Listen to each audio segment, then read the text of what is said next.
Introducing first from Chicago, Illinois, the Anarchist, Arik Cannon!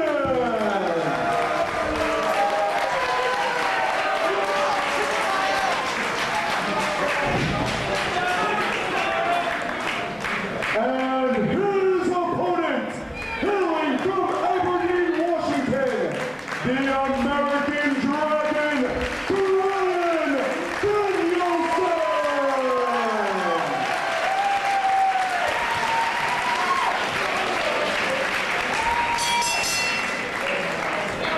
We have the opening bell between these two. A world-traveled wrestler, American Dragon, veteran of New Japan Pro Wrestling, where he has been spending the vast majority of his time as of late competing.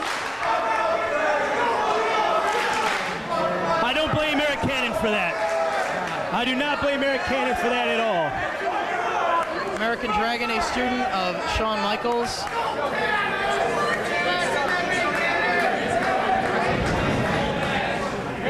Cannon gets back inside the ring. A little bit of feeling out process to start this thing off. Double Greco-Roman knuckle lock right there.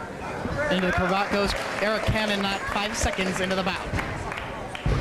Well, you know, you were just talking about how his offense looks a lot like Chris Hero. You know, Chris Hero would have, you know, maybe it would have taken Chris Hero about 10 seconds to get Dragon into a cravat. Could be. Arik Cannon does say that he is the better of the two wrestlers when comparing him and Chris Hero. Not only just because Hero is on a losing streak, but because Cannon really believes that he has the superior moveset, can apply them in a better fashion, in addition to the fact that he is more willing to take shortcuts and do whatever it takes to get that W when the night is over with. When Chris Hero might hold a little bit back and you know, play by the rules a little bit more. Cannon says that gives him the edge. Why don't you just come out and say Chris Hero's weak? That's what you're saying. No, that's what Cannon is trying to say. I'm not saying Chris Hero's weak. The point is, it's like Cannon's excuse for claiming to everyone that he is actually the measuring stick in IWA Mid-South rather than Chris Hero. It is his reason, not his excuse. It is his reason. Well, in his own mind, there are a lot of people that would tend to disagree with his opinion on that. Neither man able to get the advantage, both back to a standing position. Well, he did a decent job of getting out of that stretchified hold that he was just in. He had his body twisted up like a pretzel. Knock it off! But if Cannon is going to let these people get inside his head, he's in for a long night. Does need to stay focused. Fans might not like his attitude that much, but they can appreciate his ability, his wrestling talent, which we've seen from Cannon. Against a variety of opponents. Samoa Joe here in Highland a couple of months ago. 1, 2, 3, 4. Come on, break my throw. Let's go. Come on, break. See if we'll see a clean break here from Danielson. 3, 4. We do. See, now that was like a little bit of a warning. A little bit of a warning? Yeah. I think it's stupid. I don't. Drill him right in the mouth when you got the chance. Don't give him a little tap on the chest and be like, next time I might hit you. You think Arik Cannon would have let him off that easy? No, he'd have drilled him right in the mouth. That's the problem with his attitude. It's not a problem with his attitude. It's led to many a victory here in the IWA. You're in the ring with a world-class competitor such as American Dragon. Show a little bit of respect and try to go hold for hold. See who really is the better man. There's no need to bend the rules, to give low blows, to poke people in the eyes. When you can actually prove, if you are Arik Cannon, that you are on the wrestling level of someone such as Bryan Danielson. That is the opportunity that IWA has given Arik Cannon tonight on this event. Do you realize how much garbage you just spit out there in about 15 seconds? You know what determines who the better man is, Dave Prazak? Who wins the damn match? That's what decides who the better man is. Not necessarily, Jim, but if you really believe that, more power to you. No, I don't believe it, Dave. That's why I just said it. Of course I believe it. So you're saying if someone hits the ring to help out Arik Cannon, does something to Dragon, and he scores the pinfall, that proved that he was the better man? No, it does not. Yes, Jim. it does. At that night, when you look into the record book, it would say that Arik Cannon defeated the American Dragon. That's what it would say. Well, it doesn't prove that he's the better wrestler. It proves that if you get the victory, you're the better man. Not necessarily. You have a very warped view on everything, Jim. Clean break, no. Slap across the face. Which is no worse than that tap to the chest that Danielson gave him. It's a little bit more insulting to No, slap it's not. across the face. There's no difference in it. Danielson deserved that for what he did to Arik Cannon earlier. If Arik Cannon would not have returned the favor right there, then Dragon would have ran roughshod over him the rest of the match. Taking advantage of him, cheating at every opportunity. Dragon kicks away one hand of the knuckle lock, holding onto the wrist of Arik Cannon. European uppercut, solid shot. See, now how insulting is that? Hit a man with a European uppercut and knock his teeth out. It was a European uppercut. Yeah, but then taunt him with the, come on, get back up and come on for more. That's insulting. No, it's telling him to keep fighting. And again, Cannon staggers into the ropes. Dragon wants to see what Cannon's made of. He's heard the hype. This is the first time he's in the ring, and again, rather than trying to out-wrestle the man, he goes to the eyes. He did not go to the eyes. Yes, he did. That was a punch to the forehead. I saw it from right here. The ref would not have allowed that to happen if it was a poke to the eye. He would have broke him up. Warned him. Step over by Cannon. Big running elbow. Great impact from Danielson.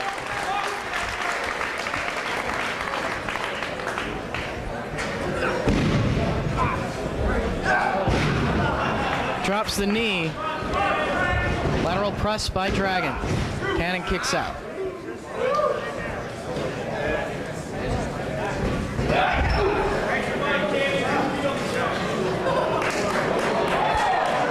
Slaps right across the face, trying to get Cannon a little bit more fired up, bring in some offense. All of it illegal and insulting. They were open hands, so they're not illegal. Arik Cannon was in the corner. He was in the ropes. Maybe, but you got to consider what the goal of Dragon was, and even doing that, it was to light a little bit of a fire under Cannon's ass and try to bring forth. It's all illegal. Because the man was how in the is it ropes. illegal? He was in the ropes. You can't do that when the man's in the ropes. It's illegal. I cannot believe the referee wasn't even counting. Because the referee's horrible. Okay. I've been trying to say that all night. Cannot believe you've been wrong about everything that you've opened your mouth about tonight.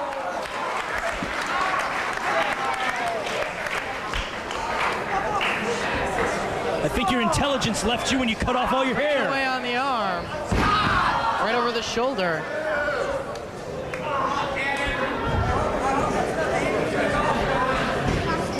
Measures in for that chop, delivered right across the chest.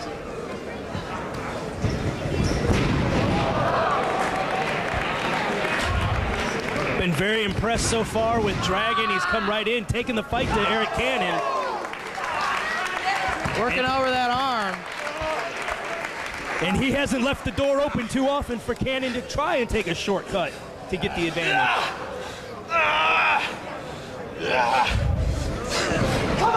Cannon in the ropes.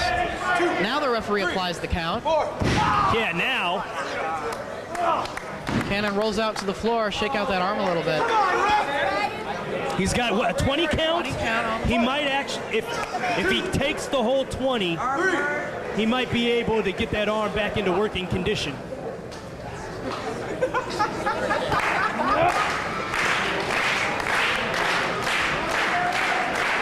Both men back inside the ring now as they lock up. Cannon backing Dragon into the ropes. Measures him, chop right across the chest. European uppercut from Dragon in response, and again. Make it 3. Cannon down to his knee. Cannon fires back with a vicious forearm shot. Goes goes for the cover. Oh, Danielson kicks out. Words can't even do that forearm justice, Dave Prazak. I mean, he must have pictured Chris Hero standing in front of him to throw one with that much viciousness. Measuring dragon, chops right to the neck. Traps the head into an STO, right down to the canvas. Only two, dragon kicking out. Two, you got your arm up. Normally, I like taking the guy to the canvas and wearing him down and taking size completely out of the equation, but I like that standing choking at him in before he took him down. He should have kept him in that a little while longer. Snapping the neck of American Dragon. Now spinning toe hold from Cannon, tying him up. Open hand slap to the chest into the cravat from this position. They are awfully close to the ropes. Didn't lock it in the center of the ring. Dragon trying to squirm his way out of this. And reverse it on Cannon.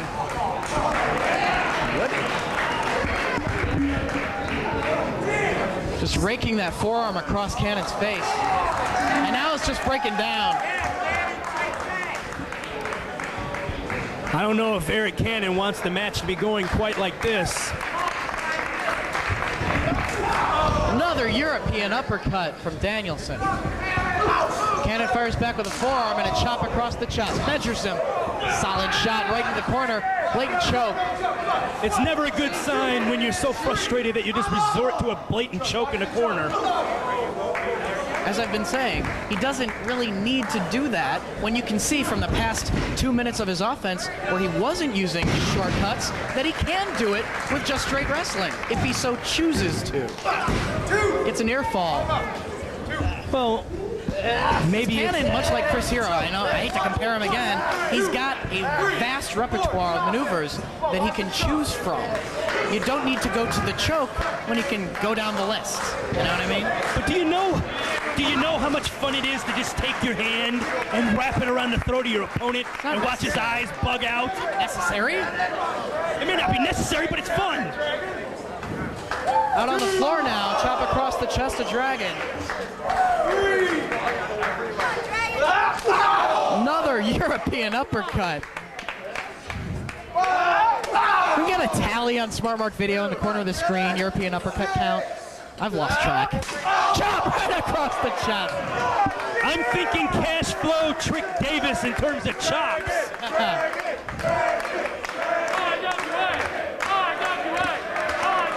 Bryan Danielson, impressive thus far in his IWA debut and winning over this crowd here in Highland. Well, trying to ram Cannon into the apron. Cannon puts on the brakes, fires back with a chop.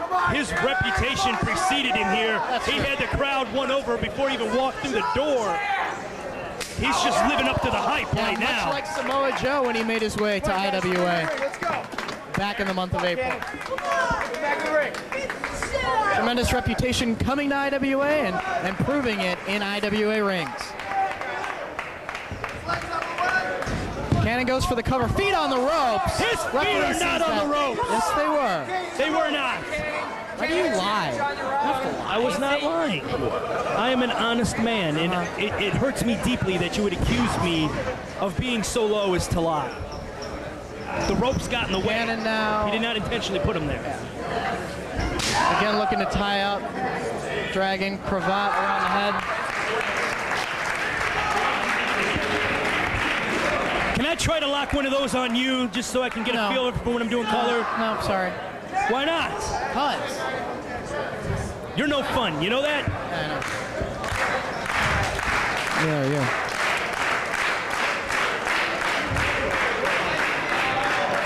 You wouldn't Stretching out the back of Watch the match, okay? Stretching out the back of American Dragon right here. Has the leg right over the throat. Referee needs to check on that.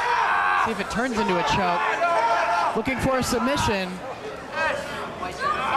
Cannon pleading with Dragon to tap out. He wants this thing to be over with.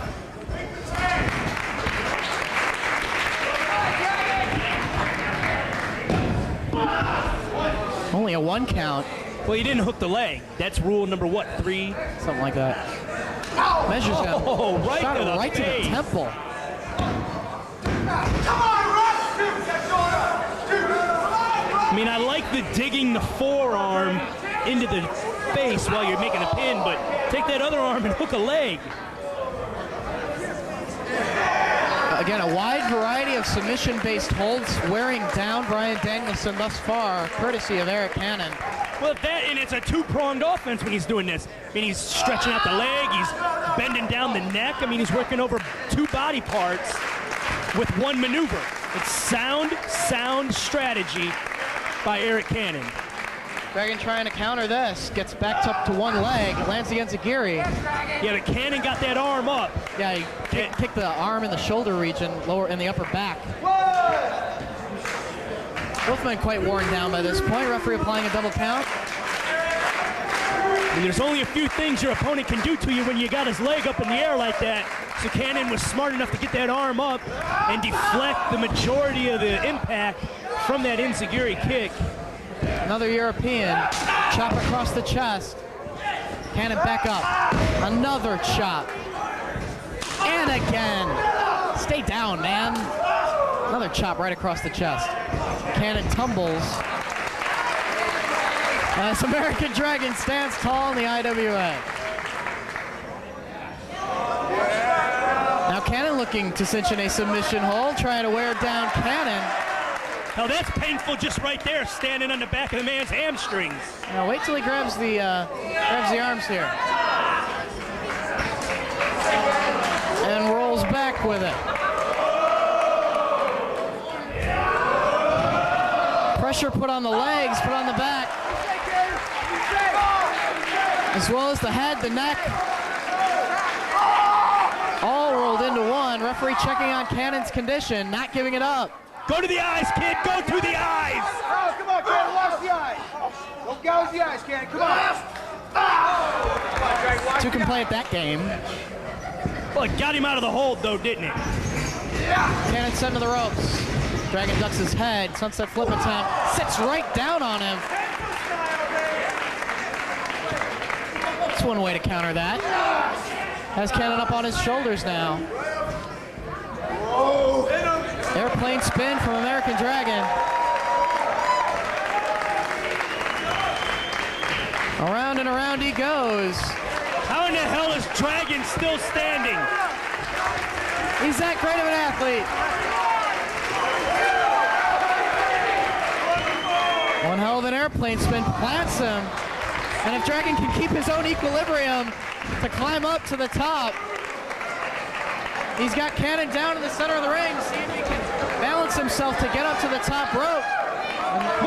Likes to deliver a headbutt following the airplane spin. Danielson up top, headbutt off the top rope. How in the hell can you prepare yourself to do something like that? No! Does he put himself in a dryer and turn it on for 10 minutes? No, he just does it hundreds of times to all of his opponents. He's gotten used to it. It's not natural, man. Cannon trying to work his way back up to his feet. Another European uppercut. And again to the eyes goes the Anarchist. That was a palm strike to the bridge of the nose.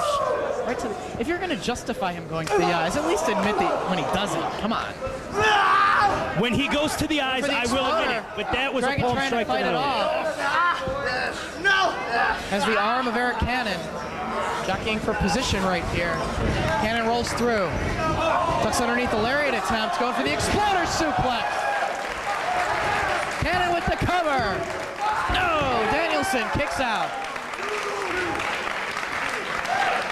This has been a fantastic matchup, Dave. Yes, it has. Back and forth. It's still either man's game right now. Definitely. Cannon with a momentary advantage. Crowd getting behind these guys. Has hold of the head of American Dragon. Vertical suplex, no, knee to the head from Dragon. Works his way out of that before Cannon can drop him with the suplex. Cannon comes charging right into the boot. I don't know if Second rope. Dragon meant to deliver that knee or if he just got very lucky on the way down. Forearm strike off the second rope from Danielson.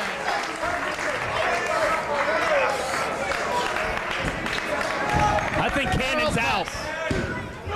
Hook the leg, man. Gets that shoulder up. Well, he probably thought, like I did, that Cannon was knocked out from that flying forearm.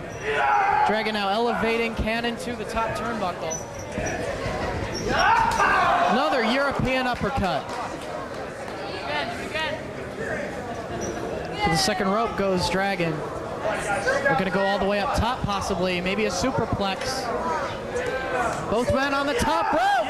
Superplex. I can't follow it up with an immediate cover right after hitting the maneuver. Referee applying a count on both men. Well, that maneuver takes so much out of both men just to be able to execute that. Dragon with the cover. 2. No, only 2. The air leaves both competitors as soon as they hit that ring. And we're, what, 20 minutes into this? I have not heard a time, Cal, from the ring announcer. Cannon fighting off the double butterfly, trying to set him up for the cattle mutilation. Mutilate cattle. It's the name of his finisher, Jim.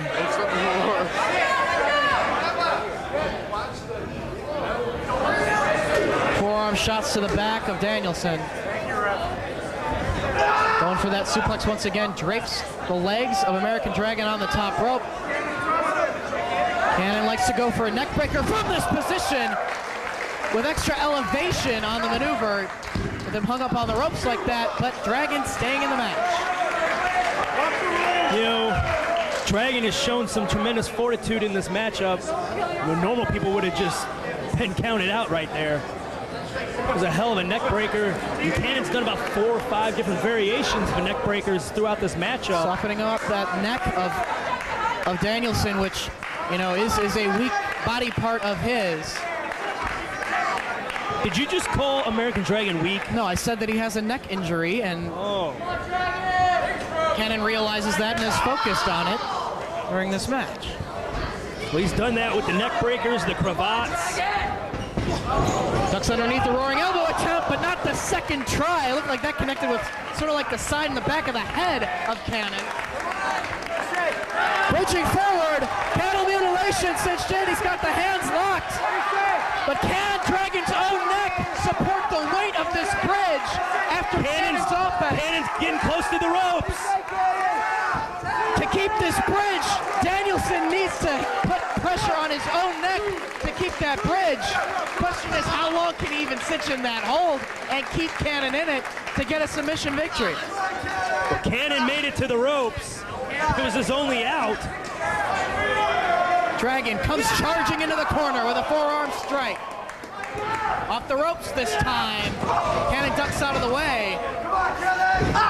To the back of the neck and the head of American Dragon. Glimmering Warlock from Cannon.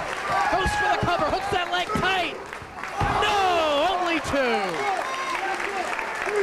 Only 2. Both men just inches away from victory in the last minute. And still, this thing can still go either way, Dave. How long can the neck of American Dragon hold up?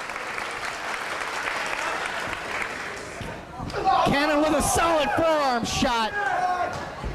Going for another glimmering Warlock right upside the head. That's gotta be it right there. Puts all of his body weight, folding press cover, and 3. Arik Cannon is your winner. Arik Cannon. He focused on the neck for the duration of the match. 2 glimmering Warlocks.